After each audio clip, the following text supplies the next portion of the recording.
And then there's Rosenblatt grabbing our attention this week amid a slew of price target hikes, going to a street high 800, implying more than 80% upside. The analyst behind that call joins us this morning, Rosenblatt's Hans Mosesmann. Definitely got our attention, Hans. I guess not just the target, but sort of how you're looking at valuation on a stair step in earnings over the next couple of years, right? Yeah, so what happens here is that they probably unconstrained have the opportunity of earning for next calendar year as much as $20. The following year it could be mid to high 20s. The issue is that they're constrained, and they're probably going to be constrained for the next year and a half. What's your sense right now about what's getting pulled forward and whether or not they are, from a demand standpoint, actually stealing from the future? No, we have too many data points that are supporting that this is real demand, and it's across a broad range of AI players and ASIC players. We have a conference next week called The Age of AI. We have a bunch of privates coming in. They're seeing the same thing. AMD is seeing the same thing.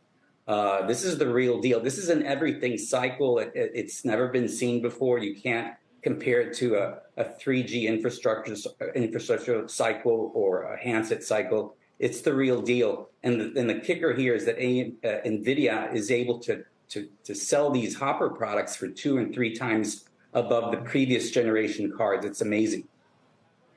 I feel like every analyst is bullish on NVIDIA right now. Hans, you're not alone, and they would lay out the exact case that you just made. But the average price target is in the 500s. Why do you think this is $800 stock worth $2 trillion? Where's the gap?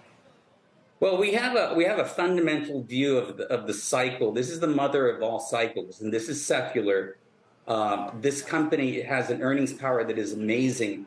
In the next 4 or 5 years, half of their business is going to be software subscriptions and royalties. And so the valuation, we're not even aggressive on valuation. We're using a 40 times multiple.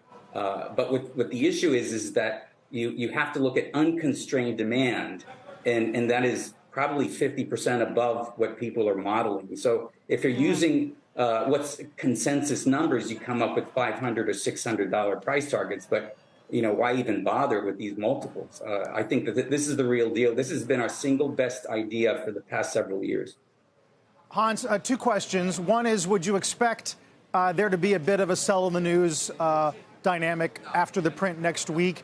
And how much attention do you as a sell-sider pay to other targets? Was the 800 done with the knowledge of what the prior street high was? Well, we may have been the prior high on the street. The data points that we're getting is that demand is getting stronger and stronger. Lead times are pushing out. So there is no reason why, people fret over the $1 trillion market cap. There's no reason why over the next 6 to 8 years it could be 2 trillion. 3 trillion. This is the real deal, and NVIDIA has created a model that nobody in technology can even touch. So this is the issue. In terms of the quarter, yeah, I think people expect a beat, and they should guide up. The incoming calls that I'm getting from investors is that they want to own this, and I think this is going to work into the print. I was talking to Mike Santoli about your call, and I think the one question that we just don't know that would test the bullish thesis is the time frame for the build out of AI and what the risk is that this could be just a 1 to 2 year kind of phenomenon. Well, we think it's secular. It's not going to continue to grow at a 60, 70, 80% clip, but we think that there is a change. We think that the overall semiconductor industry is doubling, maybe tripling the historical growth rate of 4%, because this is going to be pervasive in everything. And so it's leading to significant additions to content for all kinds of applications. A car, 20% of the bill of materials in a car is going to be semiconductors over the next 5 years, from 3 or 4% over the past year. So we think that this is the real deal. This is not a 2-year cycle. It's a secular cycle. Things will slow down, but they will be significantly higher than what people expect. Well, we started the hour with a discussion with PIMCO's chief about the promise of AI as a use case. Yeah, he's using it. They've got a partnership with OpenAI. You got to get shovel somewhere. Hans, it's a fascinating call. Appreciate you talking about it. Thank you.